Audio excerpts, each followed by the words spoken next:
And action. We'll call the meeting to order. We have a quorum. Everybody who is currently active is here. Matthew Brown had moved out of the city and had to resign. Where did he move to? The country. Does anybody know where he moved to? No, but if I knew, I wouldn't say in this public meeting. Okay, well, maybe afterwards. Yeah, All right, well, the first item on the agenda is approval of the meeting agenda as it was distributed. Does anybody have any objection to that agenda? I have an addition to the agenda. Addition to the agenda, Yeah, under old business, if you would just put, darkness report, darkness, okay. Darkness report it is. Yeah, thank you. It's old business, but just an update. Anybody else have any additions or corrections to the agenda? There being, without objection, the agenda as modified is approved. The May minutes were distributed. Anybody have any heartache about them? There being none, the minutes are approved unanimously. Golf report. Hi, Paul. Steve?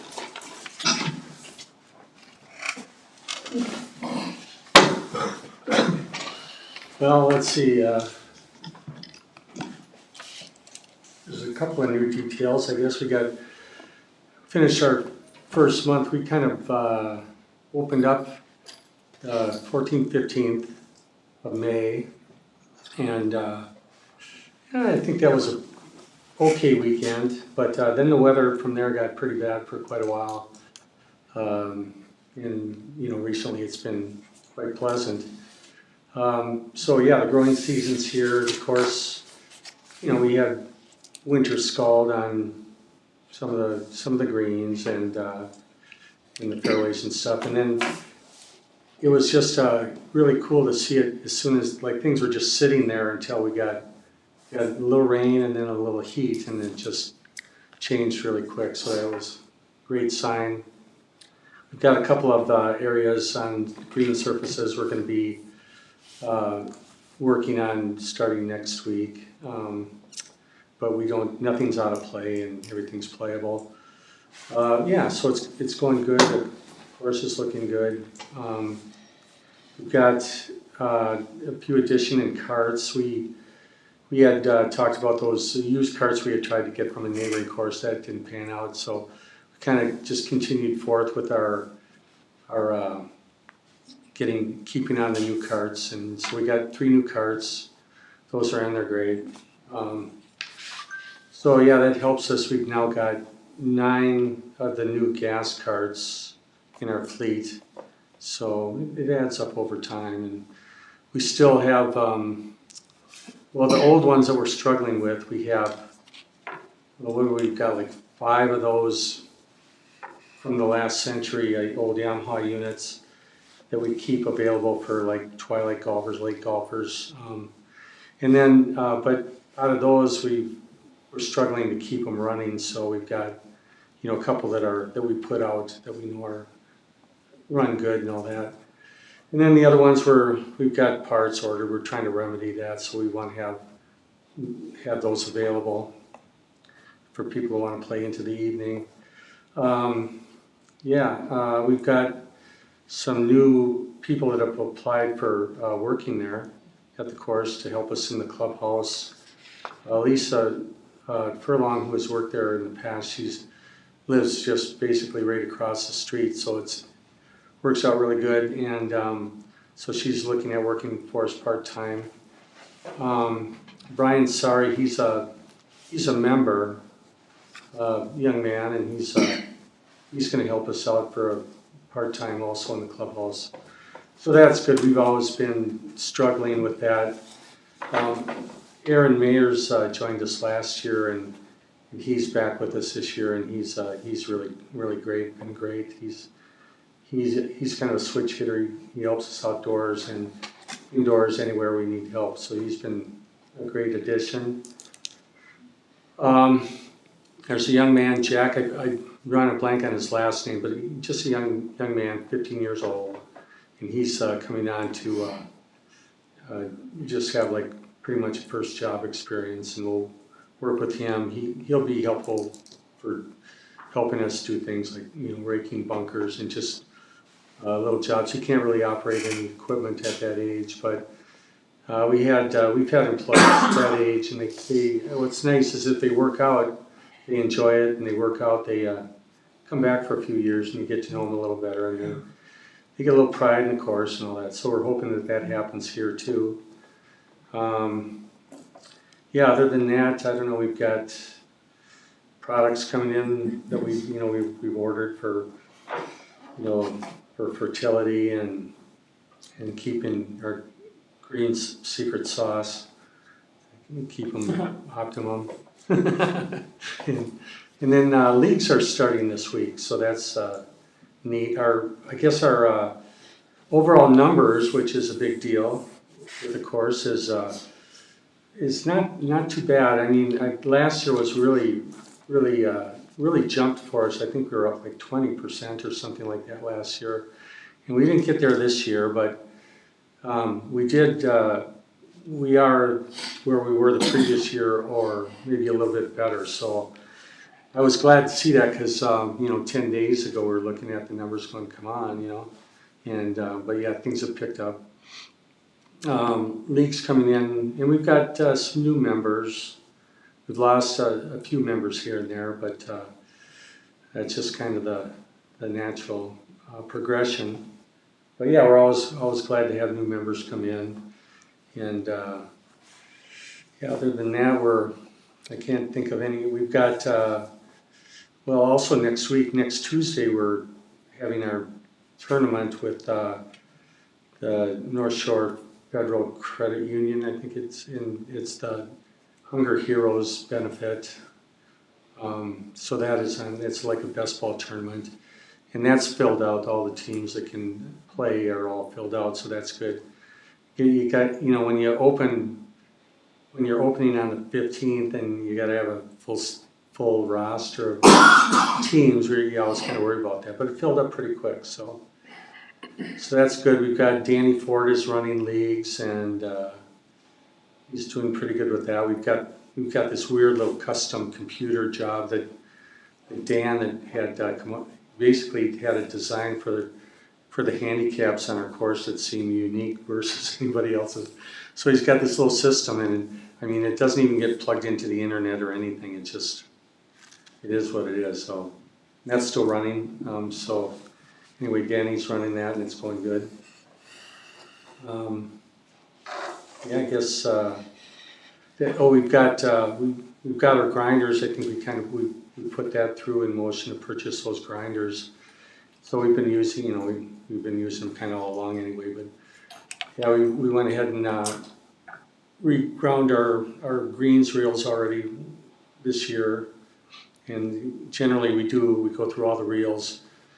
The greens reels we've got a couple of different old mowers that we kind of keep in specs so that we can use them in the event that you get something goes dull, or you hit something or whatever, there's a mishap. So we've always got a utility piece. And so we've got basically 19 reels that we go through each year. So that's really helpful. It's a great machine.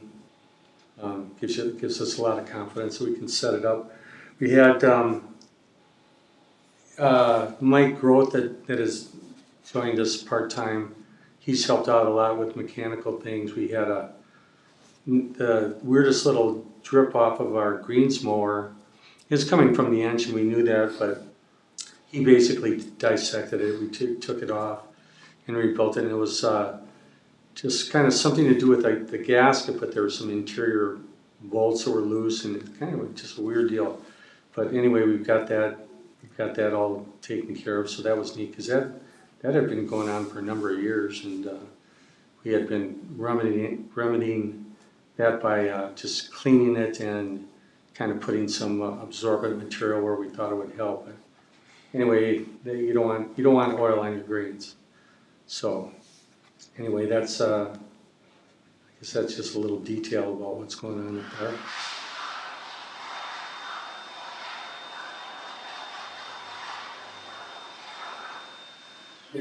Anybody have any questions or comments, Paul? Have we done anything about marketing to city residents? Yes, No, yes. well, for, Northern Wilds this month's got a the Northern Pretty Wilds, good. yeah, pretty good size ad in Northern Wilds for for our membership discount. discount for city residents. Okay.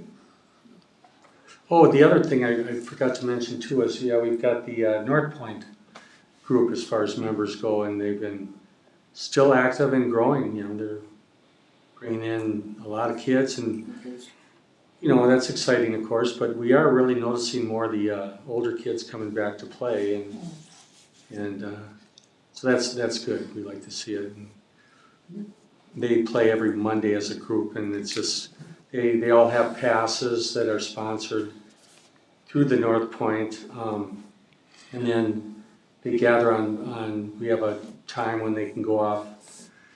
Basically 1 o'clock. They start on Monday afternoon, and it's always a variable who shows up or whatever, but we've been having some pretty good turnouts, so we're glad to see that, and you know, we're thankful to North Point for providing that for youth golfers.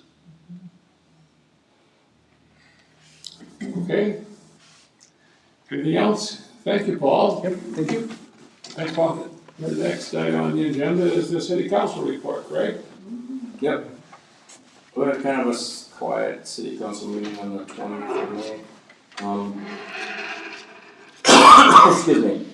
We approved quite a few permits in the consent agenda, which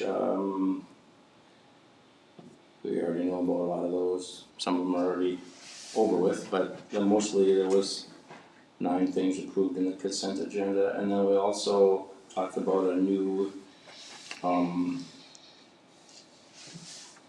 award of a $1.9 million grant that will go towards the future renovation of the wastewater treatment plant. The city was awarded that. And then basically, that's pretty much everything we talked about. City council, yeah. Standing items that we talked about were water treatment plant and then capital improvement plan. We're doing some work in the, Where did the grant come from? that was state of Minnesota. Yeah, was it part of It the was a part of the bonding bill that the state put together. Terrific. So, Any other questions or comments that's for everything I Craig? have. Anything else from you, Craig? No, Okay. Next item is the parks report, which we have a brief written one there. Yeah, thanks, Steve.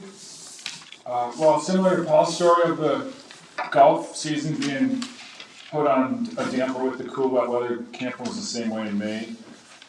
You know, we met a month ago, we got the good news that we opened on time, May 1st, we got the water on, a couple bathhouses going. By the middle of the month, we had the remaining 2 bathhouses online, so that by Memorial Day weekend, everything was going. But, you know, it was cool and wet, even those first couple days of Memorial Day weekend, like Friday, Saturday, were wet, cool. The bike race was going on, the Lagrange Nord race went off, but pretty solid cancellation sort of calls and emails leading up to that. Not so much the bikers, but the family, you know, tenters. Saw the forecast, they saw rain, lows in the 30s. So definitely a different May than last year. Similar to Paul's story, like I say, the revenue was down about 4%. So, you know, May's one of those make it or break it weather-wise months. This one was not the best, not the worst, considering how bad it was. And relative to last year, it's lucky we're only down 4%. So puts us in a making up position though, which is always difficult to recover now. Hopefully, it's great. It's been great, you know, the last week or so. And so we've definitely been checking in more people now that it's June. Office hours are 8 to 6, soon to be 8 to 8. Around June 15th, we switched that over to the summer hours, you know, busy times coming mid-month, and so we'll be 8 to 8 through September. We're still seeking summer help. We have had very few applicants, if any, for the custodian position, park maintenance worker position. These are the really boots on the ground employees out there mowing, trimming, taking out the trash, recycling, cleaning the bathhouses. So obviously a ideal summer job for some people looking for that type of work, but apparently not many people look for that. It's one of those deals. We've been every year fortunate to have that core team of members come back. We still have that. There's some excellent adult staffers.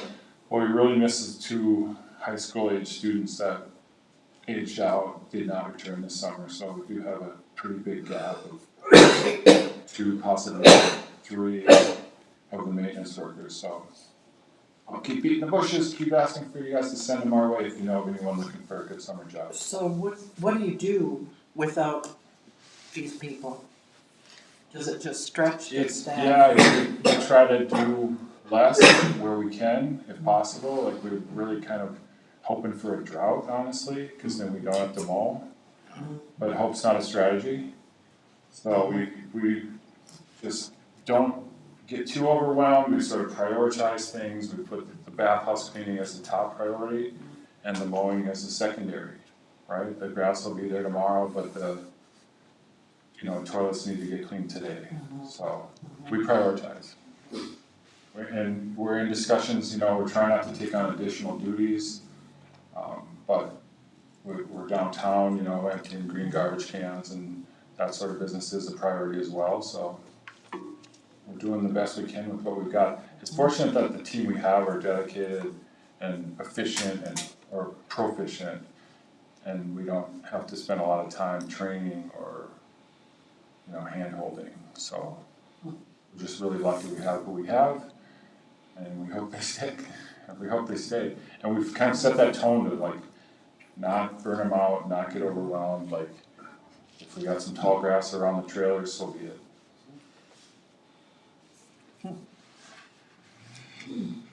Another kind of not the best news was. Quick question, yes, what pay are you offering the people who would work maintenance or custodial work? Yeah, $18.26. Starting pay, $18.26. And that's regardless of high school or adult? Right. Okay, Yep, we do prefer 16 or up so that they can operate equipment, push mowers, whips, buggies. The motorized equipment, they need to be 16, so there's that. But yeah, more bad news from the world of the picnic pavilion. Now this is that open-sided pavilion down on the bay. It has featured a couple of wall outlets on the beam. One of the beams by the fire is typically where we find people charging their phones and e-bikes, and unfortunately those outlets aren't working right now. We had the Nordic Electric crew come in with their underground tracers, and of course it's under the road that we paved fresh 2 years ago. So it's not fresh, but it is. I wasn't about to cut the road up. It was the week before Memorial Day that we did this and found this out, and so we said, hold up, how important is power at the pavilion? Not critical. We're communicating with groups that have rented it that, there's no power. If you really need power, we could come up with some kind of an inverter pack, that runs off a battery. It's sort of a short-term solution we're looking at, but so far so good. We had some grad parties there over the weekend, no one needed power, so we're proceeding with the idea that when they are doing other projects like 3rd Street and there's pavement in town, we'll cut and repair and patch. Where's that line go? It feeds from the west, from the campsites. It comes from a campsite. Well, it's kind of patched through. So it's like just an NM cable buried. It's not a conduit. Not in conduit. Okay. We actually got out the back trailer. Our nice, Public Works has the hydro vac. Yeah. And we're able to excavate the line on either side of the road to look for conduit. We weren't that lucky. Nordic kind of had an idea of just pulling it through because it's fine cobble. Could we bore under the road cheaper than cut a trench in it? Really? Yeah. Yeah, and it's highly destructive. I mean, we got two big holes on either side, and the west side is a very popular campsite, 120. So Yeah, you have to bore all the way to the junction box. Yeah, So it's splicing under the road. yeah. Luckily, like I say, the power to the pavilion is not the biggest deal. And we're just letting groups know that ahead of time. We'll get it fixed, we just gotta wait for payment to be available. As we know, Matthew Brown has moved out of town, and so his seat on the park board is available. I believe got that posted at City Hall and taken applicants, must be a city resident.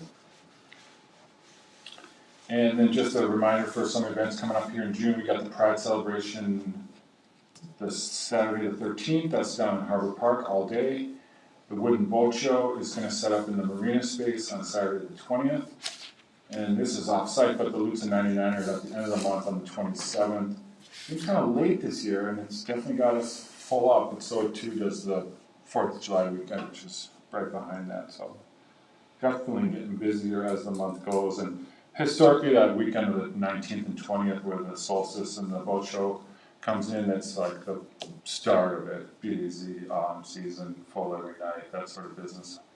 So, week or two more to just kind of take care of all the other loose ends.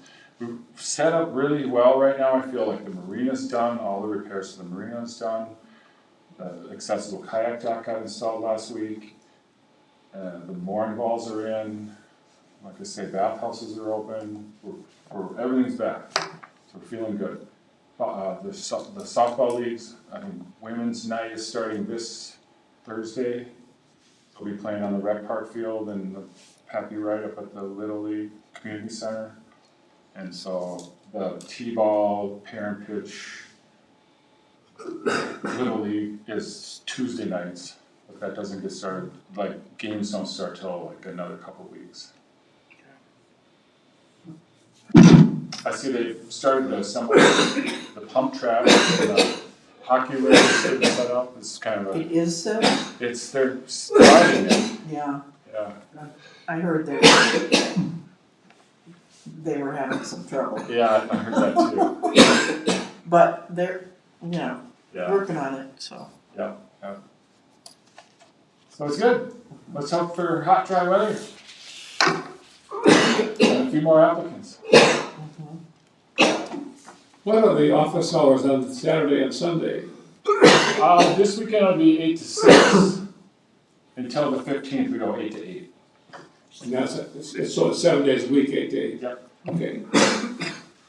Other comments or questions on the park report? Nope.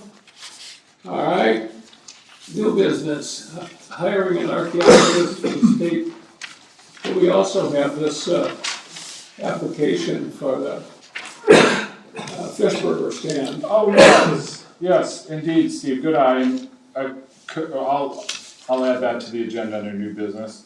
This came in on Friday after I mailed out the agenda, but Todd Smith, the Lions Club president, reached out to me, similar to the past few years, but a little different in terms of the duration here, where, because when they get a vendor's permit or a Department of Health permit from the state for the fish burger trailer, I believe they can, it's like a 10-day permit, or more or less, maybe it's 2 weeks.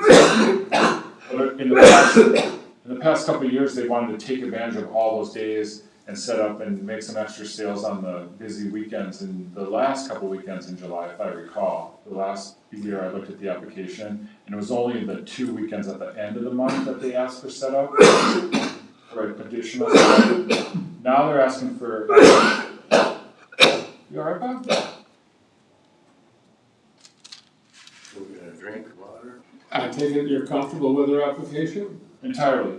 But, just so you know, this is July 11th, 12th is our fair weekend. We'll probably roll that thing in on the 9th. It'll be in Harbor Park most of July. I'm fine with it. It just will be in Harbor Park most of July. Through the first weekend. Is there a motion to approve their application? Did you say something? I asked if there was somebody who wanted to. No, I said it would be there till, end of the first weekend in August, then it would be Yeah. through that fisherman's picnic. Close to a month. Oh, I'll make the motion to approve their special event. Bob seconds. Sure, why not? Okay, any discussion? All those in favor, raise your hand. Right. Appears to be unanimous. The application's approved. Thank you. Then we have the archaeologist question. Yeah, so this, I've been working on for several months now, trying to complete my pre-contract checklist with the DNR, right? We've sort of known about this since January. We've got 5 items on this checklist. Cultural Heritage Review is the first, this SHPO, this State Historic Preservation Office, otherwise known as SHPO, has been on my list. And one of those types of reviews that we need professional help with. It just is what it is. The SHPO office has a process for conducting these reviews, and generally the layperson is not capable, skilled, qualified to complete their forms, is what it comes down to. There's specialized archaeologists. Ron Shermer is a gentleman who's already working with the city, he's doing like a historic review of the harbor on a separate project. So I came across Ron last fall when he was camping in the park and started to talk about this process, and he was all smiles and yes, we can do this and it's easy and no problem. And then the winter passed and this late winter, early spring, I started to reach out to Ron again, like, hey, we gotta get the SHPO review done, remember me? And he's a busy guy, he works for Minnesota State University, I think down in Mankato. He was up in town last month to do an open house with the community to gather like stories and artifacts for the larger town picture review. Yeah, and I think he's just busy with this. And so when I kind of had a chance to catch up with him on availability and price, this is what he gave me, $16,647. Honestly, I was like, I talked to Mike Roth and we both thought, well, that 5 figures is enough to have to get a second opinion on, right? Like, we're not in the realm of sealed bids or anything here, but we want to get 2 prices if possible. So I reached out to the Duluth Archaeology Center and Susan Mulholland down there, who actually worked for Soil and Water when they did the stormwater pond reconstruct project in the park 5 or so years ago, you know, the storm ponds that were above the old pool, when Soil and Water, and it was a joint project with the city.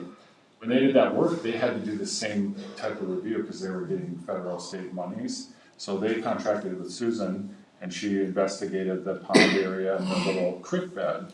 And so she's got working knowledge of the park. She actually found like chips, like stone chips that had some historic cultural significance. It didn't delay the project or put anything, you know, it didn't have much effect, but it did put a dot on our location as like, oh, we found something here in the past. So that automatically sort of sets us up for a bigger level of review, what's known as a phase 1A, which is a review of the literature. And in that literature, it's known that there were these fragments of stone that were found in the past. And then that triggers a phase 1 on-site dig in the dirt, make sure the areas that we're gonna disturb are not, you know, holding any of these artifacts or containing artifacts. And so I was, you know, obviously pleased with her price, her familiarity with the site and this process. And just sort of at the stage now, like, this is a larger capital spend, so we need to talk about it as a board and approve it. What price has she offered us? $89,240, $89,240. And this is a not to exceed number. So 8,924 as opposed to 16. I'm looking for a motion to approve her hiring. And this is mandated by the, in order to. Get the contract to get the $1 million. Yeah. Luckily, we're not building a trail, because if we had 25 miles of trail to build and have to do Well, this. I know, but I sat at this meeting and these systems are all funded by grant monies, so.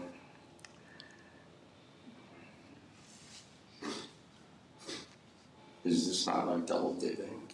Not for us, but for No, the people doing the work, or is this something different It's than separate. the meeting that I sat in on? it's entirely separate. 'Cause And this Ron is- made that clear, like Ron Okay, and because- the project he's working on with city council Yeah, is funded, I believe, with legacy money. yes, And so that is entirely separate from our project, from our request for a SHPO review for our legacy money. okay. Ron made that very clear to me. Well, just, when I read that, I went, wait a minute, they're already getting money to do this legacy stuff. Yeah, he's got a separate project, Okay. It's interesting. yeah. Okay, well, We're looking for a motion to approve her, is it Mulholland, Yeah, Susan Mulholland. Duluth Archaeology Center. as the archaeologist that we need? I'll make the motion. I'll second it. Is there any discussion? There being none, all in favor, raise your hand if you will. Thank you, that's 4-0. Thank you. And so it's a process, it takes time. We're looking at this, I'll get the contract signed with Susan this week. She's sort of poised, ready to go. She's gotta file a couple of permits with the state to dig in the dirt. She'll do the phase 1A literature review. We're almost certain it's gonna come, and that'll be submitted, the state has 30 days to review it. We're likely gonna have to move to the phase 1 dig in the dirt, and she'll be ready to do that June, July, or, well, I guess July now. We'll be on, but, we'll hopefully have this completed by the fall, because we don't want this to hold up our contract. The contract with the state to secure the legacy funding of $1 million is available as soon as July 1st, Okay. once all of our items on the checklist are complete. And to me, this is the last item, Okay. and my goal is to have it complete by this summer. Okay? Old business, darkness report. Yes, I'm keen to hear about this. Did you get your other new business done, Yes, Dave, you're good? yes.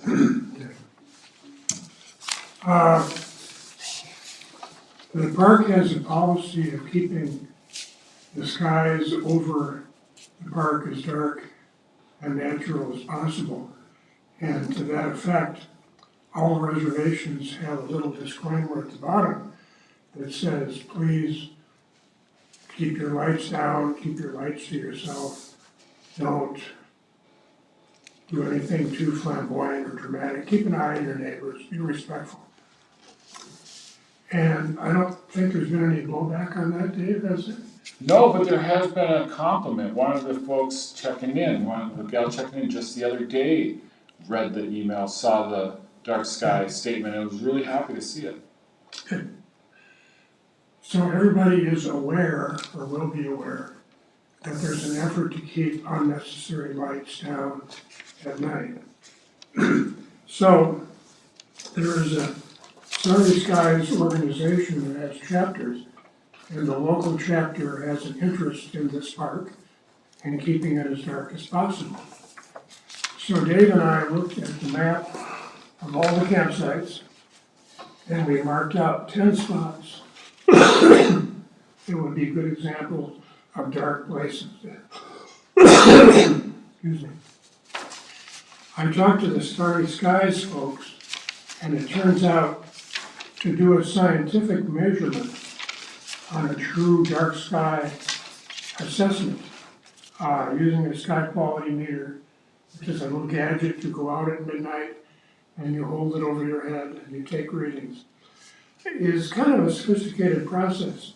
You have to go when it's after twilight, which astronomic twilight is difficult in the summer because it never happens, because the sunset and the sunrise merge to each other here and everywhere north of here. And you have to know the temperature and the location of your readings, and then take 5 readings or 6 readings and discard 1. So the process is quite elaborate. I took the 10 sites that Dave and I had elaborated and looked at these sites below Bathhouse 2, on the dark side or lake side of Bathhouse 2. The darkest place we could find, which is behind the water intake down on the boat launch, where you've got nothing but water in front of you and concrete behind you. Bathhouse 3, which is also very dark. The lakeside of Bathhouse 4, and the middle of Sweetheart's Bluff, out in the field. And I reduced it from 10 down to 1, 2, 3, 4, 5 sites because it was too much work and I wasn't willing to spend that much time prowling around the bathhouses at midnight, which is an honorable scientific endeavor, but maybe is a little bit interesting. So I tried to keep everything kosher. So looking at those sites, this is 10/20 and after last month. And then again, with every month, it has to be later and later and later. I looked at Bathhouse 2, 3, 4, Sweetheart's Bluff, the water intake. And then I went home and did our own backyard.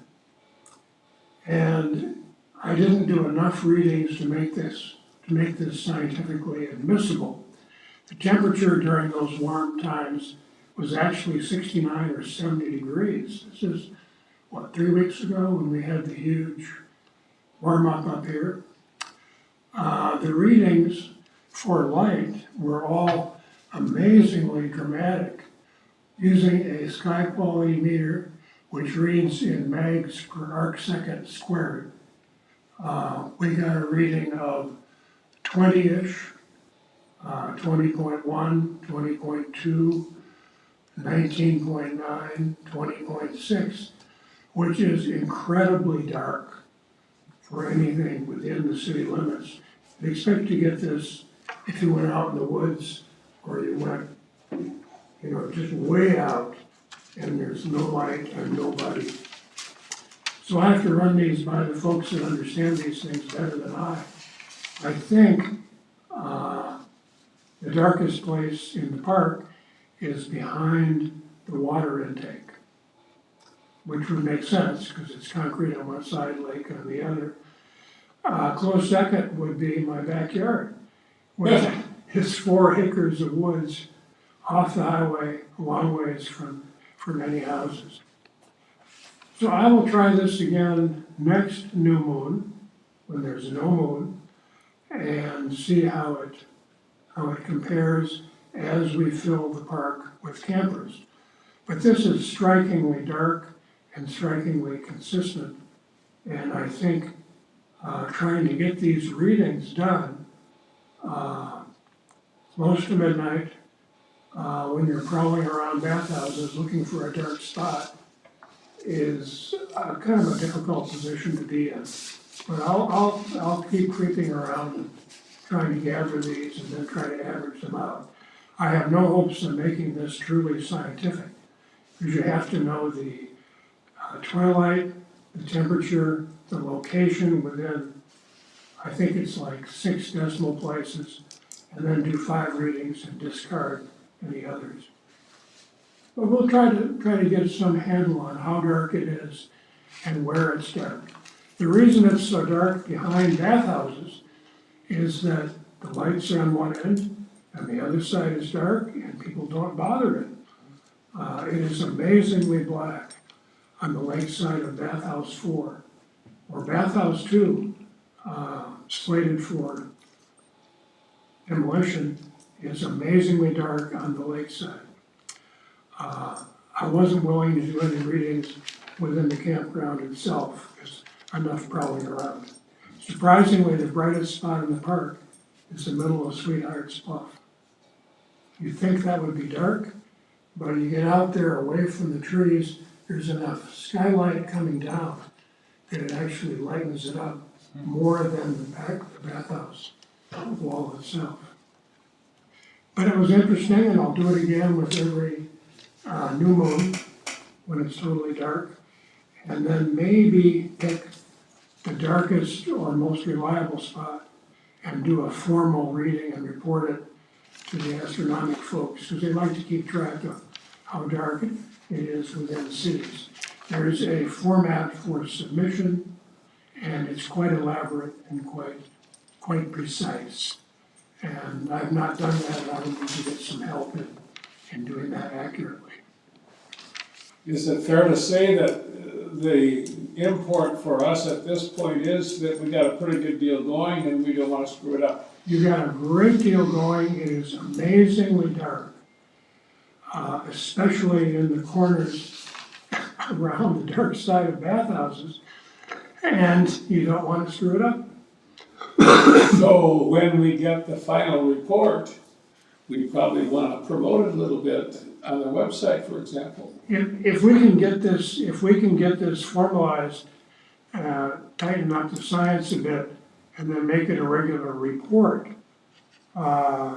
it goes to the a global review of brightness on how bright our spot is, compared to elsewhere in the city, compared to the IGA parking lot, compared to any of the gas stations, compared to my backyard, which is, for whatever reason, amazingly dark. So we Anyways, should all go there to visit if we want. you're welcome to come. We should just let you know that we're going into your woods. Yeah, it's interesting to poke around with this. The theory behind this is that we initiated a please keep it dark policy. We're now doing some metrics to validate that policy, and we'll do some through the camping season to see if the presence of campers versus weather versus haze versus everything else makes a big difference in darkness. But at least if anybody asks, you can say, yes, we measure, and please keep it down. And at some point, this could become, we can pick a point or two and make it regularly reportable as a dark sky spot. And that would be a good thing. Nice. Thank you. Anybody have any comments or questions? Good work, Bob. Well, it's a lot more work than I thought it would be, and it's much more techy than I realized it would be. Do we need to get you a reflective coat so people know that you're official, or a really dark sweatshirt? That would, the coat would probably disturb the reading, the sweatshirt would ruin my image. So I think I'll just keep creeping around. And if I get apprehended with our, That's most of the newspaper coverage, just visit the process creeping around the with our number of deputies on duty at night, I think it's safe. Yes. But there is a project going on and they are keeping track of it. Yeah, thanks, Bob. I know, I was quite surprised and pleasantly so to hear the compliment from the guests checking in that appreciated our Yeah. position. And there's a lot of PR toward natural darkness with migration of birds, preservation of plants, animal comfort, and playing into that, I think, is a good thing. You Yeah, know, we saw some of that feedback in the master plan, if I remember, there were some comments about dark sky compliant lighting, keeping it dark. I know with, Visit Cook County does a Yeah. dark sky page and a Northern Lights page, and there's some of their most Yeah, there's a lot of marketing that goes into darkness. And, invoking it is one thing, measuring it and following it is a different animal. We'll try to do some of that without getting all nutsy about it. That's it. Well, we seem to have completed our agenda. Does anybody have anything from the order? If not, I declare the meeting adjourned.